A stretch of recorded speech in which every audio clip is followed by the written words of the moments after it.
আল্লাহর বান্দা বলেন নামাজ শুরু করেছি, নামাজের পরে দোয়া করলাম, তাওয়াফের পরেও দোয়া করলাম, দোয়াতে এমন ভাবে কান্না করেছি আল্লাহর হাবিব বলেন তুমি দোয়া করো, কান্না করো, যদি কান্না আসে না তবে কান্নার বান ধরো। দেখছেন সন্তানরা বাবার কাছে চায়, না দিলে কান্না না আসলেও কান্নার ভান করে, যখন কান্নার বান করে আপনি যখন ঘর থেকে বের হয়ে যাবেন আপনার মনে আসে একটা ঘন্টার জন্য চলে যাব, একটা দিনের জন্য ঘর থেকে চলে যাচ্ছি, 2টা দিনের জন্য চলে যাচ্ছি। ওই মুহূর্তে যদি সন্তানটাকে কাঁদায় যায় আমার মনেও কষ্ট হবে, তার মনেও কষ্ট হবে, অথচ সে আসলে কান্না করে না, শুধুমাত্র বান ধরেছে, এরপরেও তার মতলব উদ্ধার হইয়া যায়। ঠিক কিনা? আল্লাহ রাসূল বলেন তুমি আল্লাহর কাছে কান্না করো, যদি কান্না আসে না তবে তুমি কান্নার বান ধরো। কান্নার বানও যদি ধরো, এই দুনিয়াতে বান ধরেও তো কত কিছু পাওয়া যায়। যদি তুমি আল্লাহর কাছে চাও, এই দুনিয়ার মানুষ যদি তোমার বান ধরার উপর কেন্দ্র করে তোমাকে দিয়ে দে, আল্লাহর দয়া তো ওই মানুষের চাইতে কম না বেশি? আরে আল্লাহ তাআলার কি পরিমাণ বেশি? রাসূল বলেন, হাবিব বলেন, আল্লাহ পাক 100 রহমতের মধ্য থেকে পুরা পৃথিবীর সব মাখলুককে আল্লাহ পাক একটা রহমত বন্টন করে দিয়েছেন। এই দুনিয়াতে কত হাজার মাখলুক আছে, কোটি কোটি কোটি কোটি মাখলুক রয়েছে, সব মাখলুককে আল্লাহ পাক 100 রহমতের 1 ভাগ দান করেছেন। ওই 1 ভাগ রহমতের 1 টুকরা আমি পেয়েছি, 1 টুকরা উনি পেয়েছেন, 1 টুকরা আপনি পেয়েছেন। সব মানুষ 1 ভাগ রহমতের কোটি কোটি ভাগের একটা ভাগ যেটা মানুষকে দেওয়া হয়েছে, ওই ভাগের crore crore crore crore million billion trillion ভাগের একটা ভাগ আপনি পেয়েছেন। ওই একটা ভাগ রহমতের কারণে সন্তানের জন্য মহব্বত, স্ত্রীর জন্য মহব্বত, বাবার জন্য মহব্বত, স্ত্রীর স্বামীর জন্য মহব্বত, আপনার পাড়া প্রতিবেশীর জন্য মহব্বত, আপনার শালার জন্য মহব্বত, আপনার শ্বশুরের জন্য মহব্বত, আপনার চাচার জন্য মহব্বত, আপনার মামার জন্য মহব্বত। কত অংশ? কোটি 1 ভাগের কোটি কোটি ভাগের কোটি কোটি ভাগের একটা ভাগ সমগ্র মানব জাতিকে দেওয়া হয়েছে। ওই ভাগকে আরো কোটি কোটি ভাগ করে 1 ভাগ আপনাকে দেওয়া হয়েছে, আমাকে দেওয়া হয়েছে। এত ছোট্ট একটা ভাগ পাওয়ার পরে যদি এত দয়া, এত মায়া, এত মহব্বত, আল্লাহ তাআলার কাছে তো 99টা পুরা বরাদ্দ। জোরে বলেন সুবহানাল্লাহ। এরে বান্দা বান্দি আমার, তুমি যদি দুনিয়াতে ভান ধরে দুনিয়ার মানুষের কাছ থেকে মতলব উদ্ধার করতে পারো, আমি আল্লাহ 99টা রহমত আমার জন্য বরাদ্দ রেখেছি, আমার কাছ থেকে তুমি কেন উদ্ধার করতে পারবে না? একবার বান ধইরা তো দেখ, আমি আল্লাহ তাআলা তোর মতলব তোর দূর গোড়ায় পৌঁছা দিব। এই জন্য হাবিব বলেন তুমি কান্না করে দোয়া করো, কান্না যদি আসে না তবে তুমি কান্নার ভান ধরো। তুমি কান্না আসে না, চোখ দিয়ে পানি পড়ে না, তবে তুমি চোখ দিয়ে পানি পড়ার বান ধরো। আল্লাহর হাবিব বলেন যার চোখ দিয়ে পানি পড়ে সে কত ভাগ্যবান। জাহান্নামের আগুন আপনি দুনিয়ার কোনো পানি দিয়ে নিভাতে পারবেন না, কিন্তু জাহান্নামের উত্তপ্ত আগুন যদি আপনি নিভাতে চান, আল্লাহর হাবিব সাল্লাল্লাহু আলাইহি ওয়াসাল্লাম বলেন ওয়াইনুন বাকাত মিন খাশিয়াতিল্লাহ। আল্লাহর রাসূল বলেন ওই চক্ষু, যে চোখ আল্লাহর জন্য কেঁদেছে, আল্লাহর ভয়ে কেঁদেছে, ওই চোখ থেকে গড়িয়ে গড়িয়ে যে পানির ফুঁটা মাটির মধ্যে পড়েছে, গাল বেয়ে পড়েছে, ওই পানির ফুটার মাধ্যমে আল্লাহ তাআলা জাহান্নামের আগুনকে নিভায়া দেন। সুবহানাল্লাহ। চোখ দিয়ে পানি পড়েনি, যদি পড়ে তো সবচেয়ে বড় ভাগ্যবান। যদি পড়ে না তবে ভান ধরেন, আল্লাহ তাআলা একদিন চোখ দিয়ে পানি নিয়ে আসবেন ইনশাআল্লাহ। বলেন রাসূলুল্লাহ সাল্লাল্লাহু আলাইহি ওয়াসাল্লামের উম্মত সালিম ইবনে আব্দুল্লাহ বলেন এইবার আমি আল্লাহর ঘর খানে কাবার মধ্যে দোয়া শুরু করেছি, আল্লাহর সামনে কান্না করে দোয়া করছি, এই পরিমাণ কান্না করছি, দূর থেকে যদি কেউ আমাকে দেখে তবে মনে মনে ভাববে এই লোকের চেয়ে অভাবী মানুষ মনে হয় দুনিয়াতে আর কেউ নাই। এই জন্য এত কান্না করে আল্লাহর কাছে দোয়া করে। যার অভাব যত বেশি তার কান্না তত বেশি আসে, যার যত বেশি দরকার তার কান্না তত বেশি আসে। সালিম ইবনে আব্দুল্লাহ কান্না করছেন, যেমন তেমন কান্না নয়, চোখ থেকে পানি পড়ছে, উফাচ্ছেন, উনি হাঁপিয়ে হাঁপিয়ে কান্না করছেন। বাদশাহ হজে এসেছেন, Hisham ibn Abdul Malik, Umayya খলিফা হিশাম ইবনে আব্দুল মালিক হজের জন্য এসেছেন। উনি তাকায় দেখেন হরমের ভিতরে কাবার সামনে কে যেন কান্না করে। এত কান্না করে, কান্নাতেই বোঝা যায় তার অভাবের কোনো শেষ নাই, জরুরতের কোনো শেষ নাই, প্রয়োজনের কোনো শেষ নাই। আরে বন্ধু আমার, আমারও প্রয়োজন আছে, আপনারও প্রয়োজন আছে। কে আছে যার প্রয়োজন নাই? সবারই প্রয়োজন আছে। আল্লাহর বান্দা তো কান্না করেন, কান্নাতি বুঝা যায় কি পরিমাণ প্রয়োজন তার, কি পরিমাণ হাজত তার। বাদশাহ দরদ লেগে গেল। বাদশাহ বলেন, ওদের কি বলেন মন্ত্রী, কি বলেন মন্ত্রী, ওই লোকটার কাছে যাও আর তাকে গিয়ে জিজ্ঞাসা করো তার কি প্রয়োজন, তার কি জরুরত, তার কি হাজত। সে যেন তার হাজত, তার জরুরত, তার প্রয়োজনের কথা আমার কাছে খুলে বলেন। আমি ওয়াদা দিলাম তার যত প্রয়োজন হোক না কেন সবগুলো আমি পূরণ করে দিব। জোরে অফার ছুটনি, ছোট অফার না বড় অফার? বড় অফার। যতগুলো প্রয়োজন আছে সবগুলো পূর্ণ করা হবে। এইবার উজির মন্ত্রী আসলেন, ওনাকে ডাক দিলেন, ইয়া আব্দুল্লাহ, এরে আল্লাহর গোলাম, আল্লাহর গোলাম, আল্লাহর গোলাম। উনি তো দুয়ারতে মশগুল, অন্য কোন দিকে ভ্রুক্ষেপ নাই, কোন দিকে উনি মনোযোগ দেন নাই। আল্লাহর বান্দারা যখন নামাজে দাঁড়ায়, যখন দোয়াতে মশগুল হয়, তখন অন্য কোথাও তাকায় না, কোন দিকে তাকায় না, মনোযোগী হয়ে যায়। যখন কেউ তাওয়াফ করে পিছনে কে দেখি ওই দিকে তাকায় না, লাব্বাইক আল্লাহুম্মা লাব্বাইক ওই কথা না বলতে থাকে আর সামনের দিকে চলতে থাকে। দুনিয়ার কোনো কিছুই যেন তার কানে আর ঢুকে না। রবকে বলে, মালিক আমি হাজির হয়ে গেছি, আমি হাজির হয়ে গেছি। লাব্বাইক আল্লাহুম্মা লাব্বাইক, প্রভু গো আমি আপনার দরবারে হাজির হয়ে গেলাম, আপনার দরবারে হাজির হয়ে গেলাম। আমার রবের দরবারে হাজির। আমি অন্য কার কথা স্মরণ করবো, অন্য কার কথা আমি কার দিকে তাকাবো, অন্য কার কথা শুনবো, কার কথার দেখে আমি মনোযোগী হব? আমার রব আমাকে ডেকেছেন, আমি আল্লাহর দরবারে হাজির হতে পেরেছি। আল্লাহকে আমি আগের থেকেই বলি, মালিক আমি আপনার দরবারে হাজির হয়ে গেছি, আপনার দরবারে হাজির হয়ে গেছি। প্রভু গো যা বলার বলুন, আমি সবগুলো পালন করার জন্য প্রস্তুত আছি। আল্লাহু আকবার। এইবার উনি তো অন্য কোনো দিকে তাকান না। এইবার মন্ত্রী বিরক্ত হয়ে ওনার গায়ে হাত দিয়ে বলেন, ইয়া আব্দুল্লাহ, আল্লাহর গোলাম আমার দিকে তুমি তাকাও। এইবার উনি তাকাইলেন, কিন্তু রাগত সরে তাকাইলেন, রাগান্বিত হয়ে তাকাইলেন, চোখটা বড় করে লাল করে ওনার দিকে তাকাইলেন। কে তুমি এত বড় কত ভাগা, এত বড় বেশরম, এত বড় তুমি বেহায়া বেলুজ্জাব।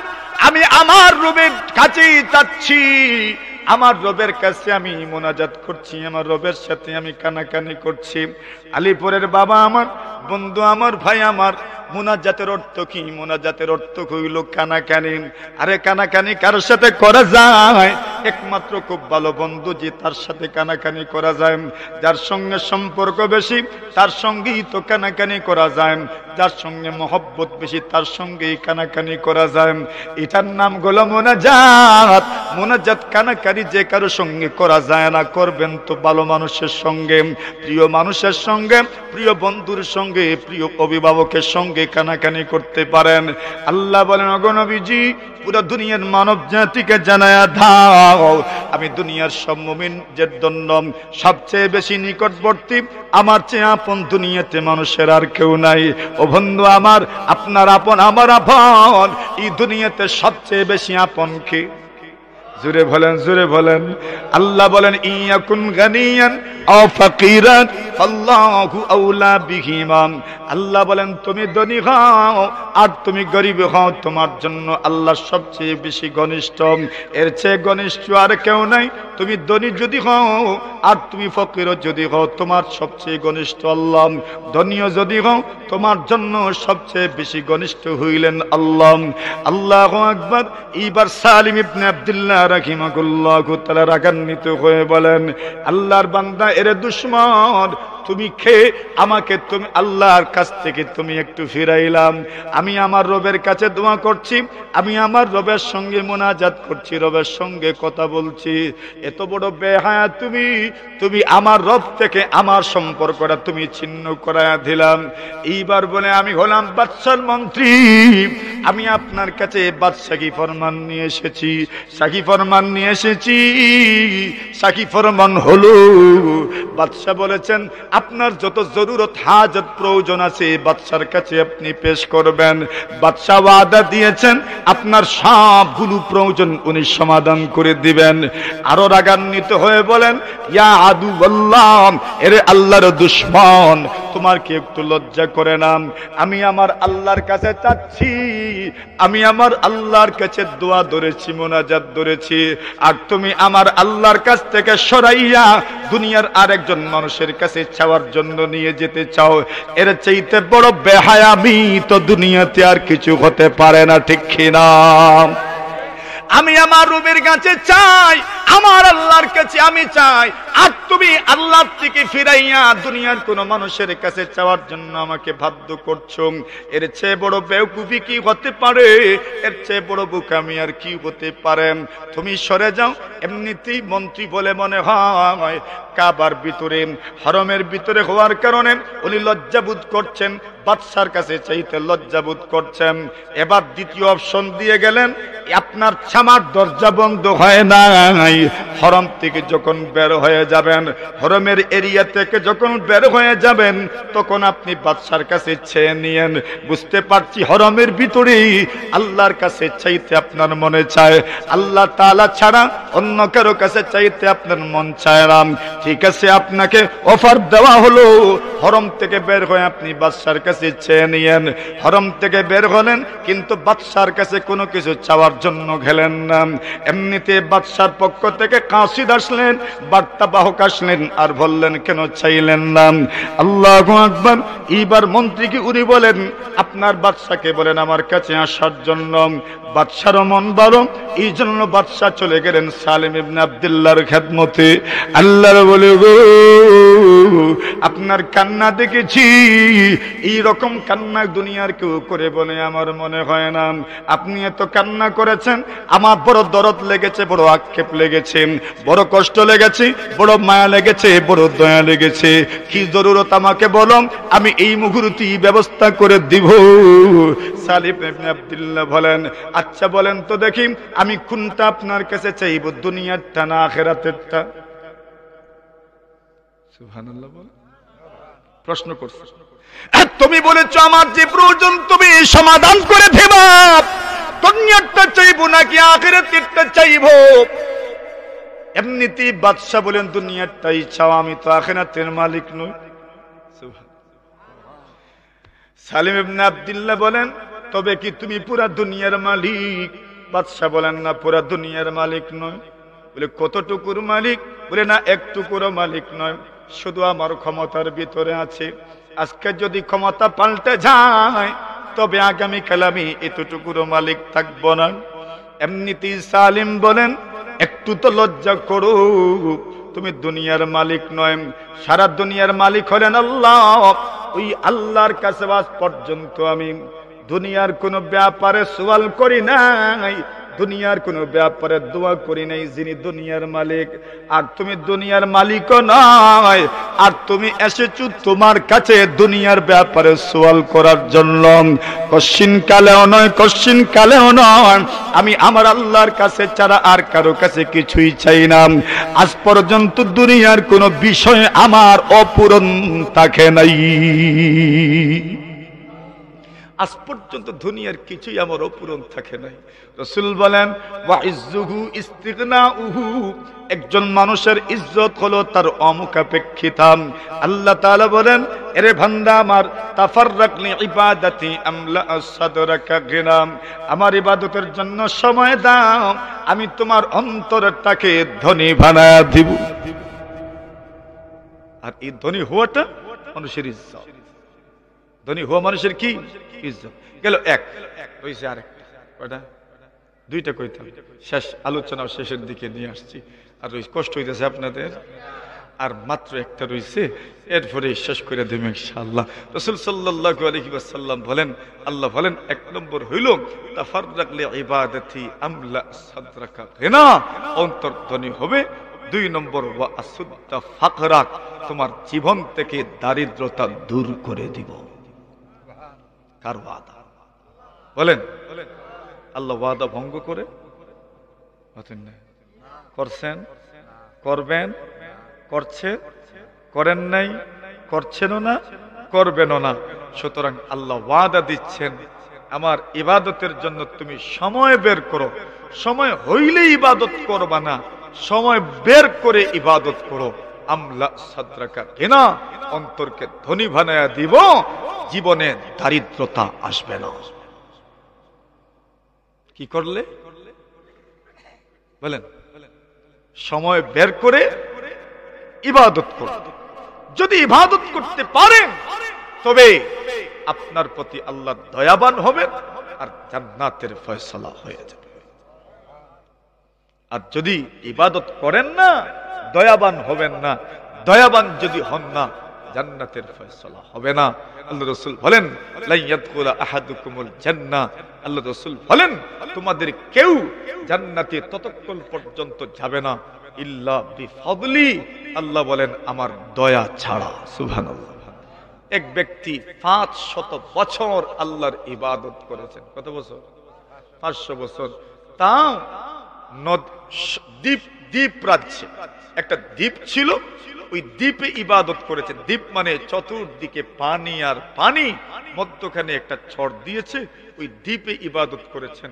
চতুর্দিকে পানি মানে এখানে লবণাক্ত পানি। এখন ছোট্ট একটা দ্বীপ, আল্লাহ তাআলা তার খোরাকের জন্য আল্লাহ তাআলা একটা ডালিম গাছ উঠায় দিয়েছে। একটা ডালিম ধরে, এখন সাগরের পানি তো আর নুনটা লবণাক্ত, আল্লাহ মিঠা পানির ঝর্ণা প্রবাহিত করেছে। প্রতিদিন এক গ্লাস পানি পান করে একটা ডালিম খায়। এমন ভাবে ইবাদত করেছেন কতলা বছর? কত বছর? 500 বছর আল্লাহর ইবাদত করেছেন। মোটামুটি এখন মনে মনে আমি তো কম না, 500 বছর ইবাদত করছি, মোটামুটি এখন একটা ফুঞ্জি আছে মনে হয়। আপনারা একটা ফুঞ্জি আছে মনে হয় না? মনে মনে আচ্ছা, এখন যে পরিমাণে ইবাদত করছি, এই ইবাদতেই জান্নাতে যাইতাম পারবো ইনশাআল্লাহ। এখন আল্লাহ তাআলা বললেন, যাও ভাই, আমার দয়ায় তুমি জান্নাতে যাও। সুবহানাল্লাহ। উনি বলেন, 500 বছর ইবাদত করলাম, আর এখনো বুঝি আল্লাহর দয়ায় যাওয়া লাগবো? আল্লাহর বান্দা কইন, আল্লাহ লা বাল বি ইবাদতি, আমার ইবাদতের বিনিময়ে জান্নাত দেন। কিসের বিনিময়ে? আল্লাহ বলেন না, বাল বি ফদলি, আমার দয়ার বিনিময়ে জান্নাতে যাও। বান্দা বলে না, বাল বি ইবাদতি, আমার ইবাদতের বিনিময়ে জান্নাত দাও। আল্লাহ বলেন না, না, বাল বি ফদলি, আমার দয়ার বিনিময়ে জান্নাতে যাও। আল্লাহর বান্দা বলে, আল্লাহ বাল বি ইবাদতি, ইবাদতের বিনিময়ে জান্নাত দেন। আল্লাহ বলেন, ঠিক আছে, ইবাদতের বিনিময়ে যদি জান্নাতে যেতে চাও, তবে আমি একটা জিনিসের বিনিময়ে তোমার কাছ থেকে নিতে চাই। কত বছর তুমি ইবাদত করেছো লোকালয়ে, গ্রামে গঞ্জে, সেই বিষয়ের কোনো বিনিময় নিব না। শুধু শুধু দ্বীপের মধ্যে যে ইবাদত করেছো 500 বছর, প্রতিদিন একটা করে ডালিম দিলাম, এক গ্লাস মিষ্টি পানি দিলাম, একদিনের এক গ্লাস মিষ্টি পানি আর একটা ডালিমের বিনিময়ে তুমি দিয়ে যাও। আল্লাহ ডালিমকে বললেন, মিয়া আপনার বিনিময় কত? ডালিম পরে পুরা 300 বছরের ইবাদত। কত? আল্লাহ পানিকে বলেন, তোমার বিনিময়? ফানিয়া কয়, আমারও 300 বছরের ইবাদত। কত হইছে? আছে কত? পুঞ্জি কত? দর্শনী ফুঞ্জিত ফুঞ্জিত দর্শনী। আল্লাহ বলেন এইবার তো মাত্র একদিনের একটা ডালিম আর এক গ্লাস মিষ্টি পানির বিনিময়ে তোমার আরো 100 বছরের ইবাদত লাগে, আরো 100 বছরের ইবাদত লাগে। আল্লাহ তাআলা বলেন এবার কই যাইবা? যাও জাহান্নামে যাও। আল্লাহর বান্দা বলে আল্লাহ ইবাদ বুঝতে পেরেছি, আপনার দয়া ছাড়া কেউ জান্নাতের বাসিন্দা হতে পারবে না। আল্লাহ বলেন وَقَضَى رَبُّكَ أَلَّا تَعْبُدُوا إِلَّا إِيَّاهُ। আল্লাহ সিদ্ধান্ত, আল্লাহর ফয়সালা সবার জন্য জরুরি করে দিয়েছেন। আল্লাহ সবাই যেন একমাত্র কার ইবাদত করে? আল্লাহর ইবাদত করে। ইবাদত করতে করতে যদি আপনি এবং আমি আল্লাহর বান্দা বান্দীদের দলভুক্ত হতে পারি, আল্লাহ তাআলা বলেন তবে জান্নাতের পথ যেন তুমি পেয়ে গেলা। সুবহানাল্লাহ। ইয়া আইয়াতুহান নাফসুল মুতমাইন্নাহ ইরজিই ইলা রাব্বিকি রাদিয়াতাম মারদিয়া। আল্লাহ বলেন এরে নফসে মুতমাইন্নাহ, তোমার রবের দিকে বের হও, তুমি সন্তুষ্ট হও, আল্লাহ তোমার উপরে সন্তুষ্ট। আল্লাহ বলেন উদফাদখুলি ফি ইবাদি, আমার বান্দা বান্দীদের দলভুক্ত হও। ফাদখুলি ফি ইবাদি, আমার বান্দা বান্দীদের দলভুক্ত হও। ফাদখুলি ফি ইবাদি, আমার বান্দা বান্দীদের দলভুক্ত হও আর মিছিলে শরীক হও। ওয়াদখুলি জান্নাতি, এবং বান্দা বান্দীদের মিছিলে শরীক হইয়া আমি আল্লাহর জান্নাতের মেহমান হয়ে যাও। সুবহানাল্লাহ। তো বান্দা হবেন তো আল্লাহর জান্নাতের মেহমান হইতে পারবেন। সুবহানাল্লাহ। বান্দা হতে পারবেন ইনশাআল্লাহ। কেমনে হবেন? বান্দা হতে হলে নিজের জীবনটাকে আল্লাহর সামনে একদম নত করে দিতে হবে, হাওয়ালা করে দিতে হবে। আমার জীবন যৌবন কার? বলেন কার জন্য? জীবন যৌবন কার জন্য? আমার সহায় সম্পত্তি সব কার জন্য? বলেন বলেন কার জন্য? في كلامه المجيد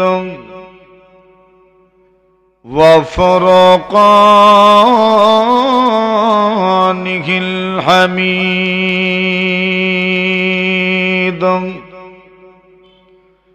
أعوذ بالله من الشيطان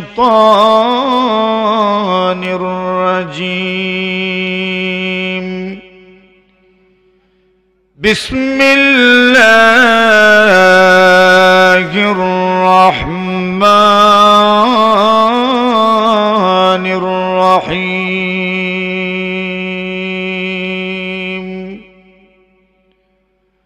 وقضى ربك ألا تعبدوا إلا إياه وبالوالدين إحسانا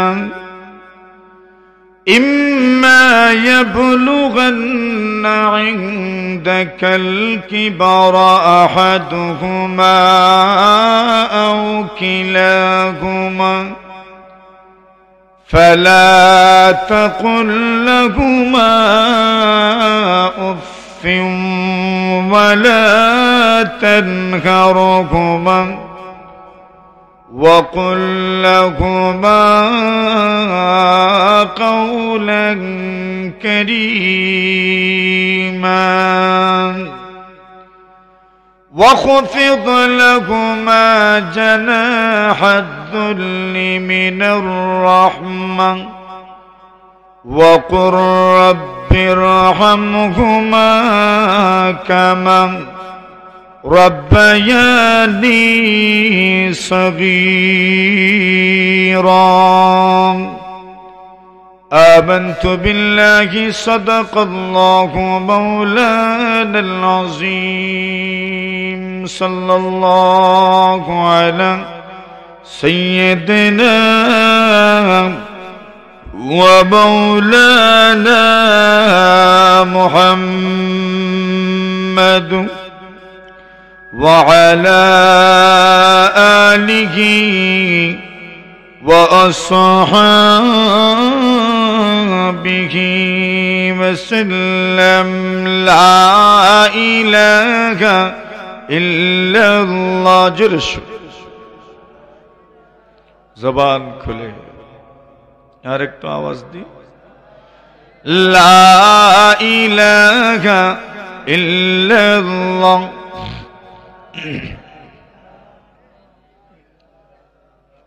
لا إله إلا الله محمد رسول الله ঐতিহ্যবাহী অঞ্চল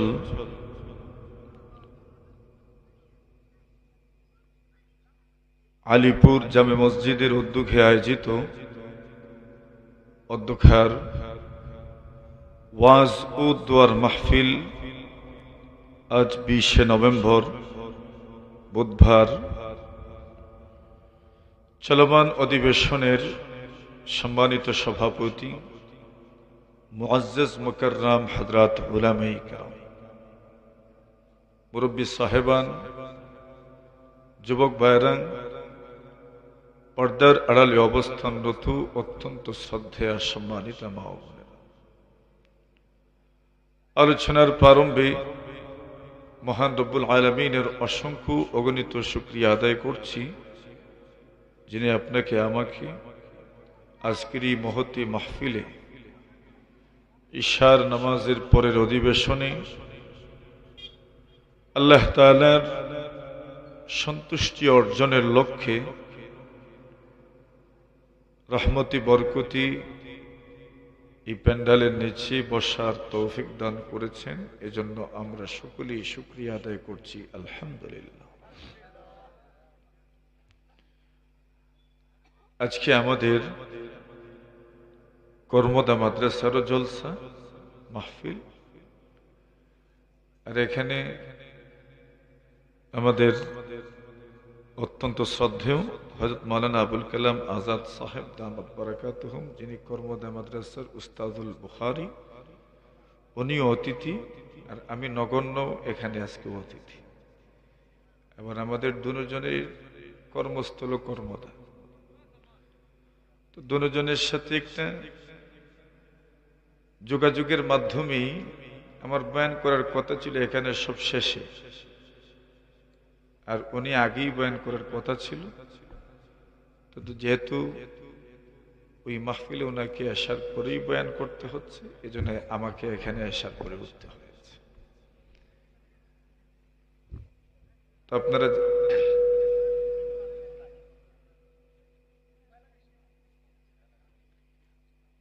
এখন আমাদের এই সুন্দর আয়োজনের সৌন্দর্যতা মাহফিলে যারা উপস্থিত হবেন শ্রোতারা,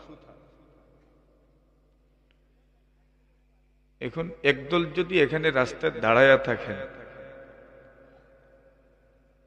আমাদের সোজা সোজা দেখা যায়, তাইলে বোঝা গেল এরা দ্বিধাদ্বন্দ্বে আছে, বই টানি না।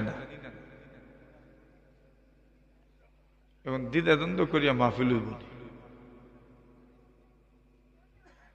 যদি জরুরত থাকে প্রয়োজন থাকে তো প্রয়োজনে যাবেন, জরুরত প্রয়োজন থাকতে পারে, এখানে দাঁড়ানোর কোনো অর্থ হয় না, এটা পরিবেশ নষ্ট হয়, এটা বোঝার দরকার। এখানে যারা বসেছেন ওয়াজে, বয়সে, সম্মানে, ইলমে আমার চেয়ে অনেক বড়রা এখানে বসে, আমার চেয়ে অনেক বড়রা এখানে বসে আছে। তা আমি এখানে বসলে কি, বয়স যাদের বেশি আমার চেয়ে, সম্মান যাদের বেশি, জ্ঞান যাদের বেশি, তারা যেখানে বসে আছেন সেখানে আমি বসবো না। এই জন্য এটা একটা কমন সেন্সের বিষয়। এটা আমাদের আস্তে আস্তে দূর হয়ে গেছে। কদর নাই, মাহফিলের ইজ্জত নাই, মূল্যায়ন নাই। ব্যাস মনে করি এগুলো নিছক একটা অনুষ্ঠান। আজকে আলিপুরের মানুষটাই যদি মাহফিলে বসে না, তো বই তাকে এনে হক করে আল্লাহর গুরখানায় কাবা, কাবার গিলাফের ধরে যদি কেউ দোয়া করে, দোয়া কবুল। খানায় কাবা দেখবেন, হাত উঁচু করে দোয়া করবেন, দোয়া কবুল। হজরে আসওয়াদের ছোঁয়া দিবেন, সব গুনাহ মাফ। তাওয়াফ করবেন, সব গুনাহ মাফ। হজ করবেন, বাড়িতে এমন ভাবে ফিরে আসবেন যেমন মাতৃগর্ভ থেকে জন্মগ্রহণ করলে যেমন নিষ্পাপ আপনি হজ করে আসবেন, এমন নিষ্পাপ হয়ে আপনি বাড়িতে ফিরে আসবেন। আল্লাহর হাবিব বলেন, তাবিউ বাইনাল হজ্জ ওয়াল উমরা। আল্লাহর হাবিব বলেন, তোমরা উমরা করো, হজ করো। কেন? উমরা আর হজ যেমন এক আমলের নাম, এমন দুই আমলের নাম। যেমন ভাবে রেতের মাধ্যমে লোহার জং দূর করা যায়, আল্লাহর হাবিব বলেন হজ আর উমরার মাধ্যমে মানুষের গুনাহ যেমন মাফ হয়, মানুষের জীবন থেকে দারিদ্রতা আর গরিবি আল্লাহ পাক দূর করে দেন। উমরা করবেন, দারিদ্রতা দূর হয়ে যাবে। সুবহানাল্লাহ। জীবনে যদি দারিদ্র হয়ে যায় আর যদি দারিদ্রতা থাকে, যান উমরা করে আসেন, ইনশাআল্লাহ দারিদ্রতা থাকবে না। যারা সৌদি আরব থাকেন, সুযোগ আছে, আরে আপনাদের চান কফালি তো আপনাদের করেন উমরা, কত আর যাইব বেশির থেকে বেশি, 1000 রিয়াল হয়ে গেল মনে করেন, সারা জীবনের দারিদ্রতা আল্লাহ পাক দূর করে দিবে। রাসূলুল্লাহ সাল্লাল্লাহু আলাইহি ওয়াসাল্লাম বলেন, হজ এমন এক ইবাদতের নাম, উমরা এমন এক ইবাদতের নাম, ওয়ালাইসা লিল হজ্জাতিল মাবরুরা সাওয়াবুন ইল্লাল জান্নাহ। আল্লাহর হাবিব বলেন, হজ মাবরুরের সওয়াব একমাত্র জান্নাত। হজ মাবরুরের সওয়াব বলেন, বলেন জুড়ে বলেন, একমাত্র জান্নাত। হজ করবেন, কবুল হবে, জান্নাতি হবে। তৌফিক কে দেন? জ্ঞানে, গুণে, শক্তি, টাকা পয়সা থাকলে হবে না, তৌফিক দিতেই কার? আল্লাহ। কথা বাড়াচ্ছি না, মনে আছে কোন কথায় ছিলাম? রাসূলুল্লাহ সাল্লাল্লাহু আলাইহি ওয়াসাল্লাম বলছেন, ওয়া ইজ্জুহু ইস্তিগনাউহু, তার ইজ্জত হচ্ছে সে অমুখাপেক্ষী হয়ে যাবে। ইবাদত যদি করতে পারেন, প্রথম লাভ, আল্লাহ আপনাকে মনের দিক থেকে ধনী বানায়। আর ওই ধনী হওয়াই মানুষের ইজ্জত, মানুষের সম্মান, মানুষের মর্যাদা। সালিম ইবনে আব্দুল্লাহ বলেন, আমি হজে গেছি, এখন হজে গেলাম, আল্লাহর ঘর তো পাইছি, দেখছেন নি আমরা মসজিদেও সময় মতো আইলে কি পরিমাণ কান্না দিই আমরা।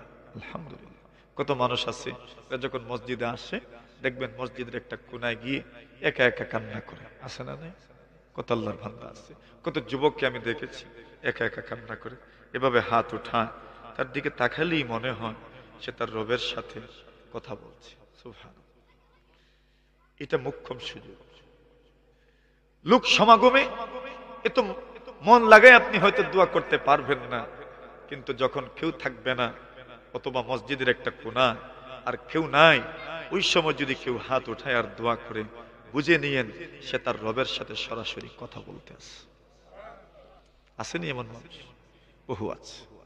কত মা আছেন যায় নামাজে বসে, নামাজের পরে হাত উঠা আর দোয়া করে তার রবের কাছে, বুঝাই যায় তার রবের সাথে সে কথা বলতে আসে।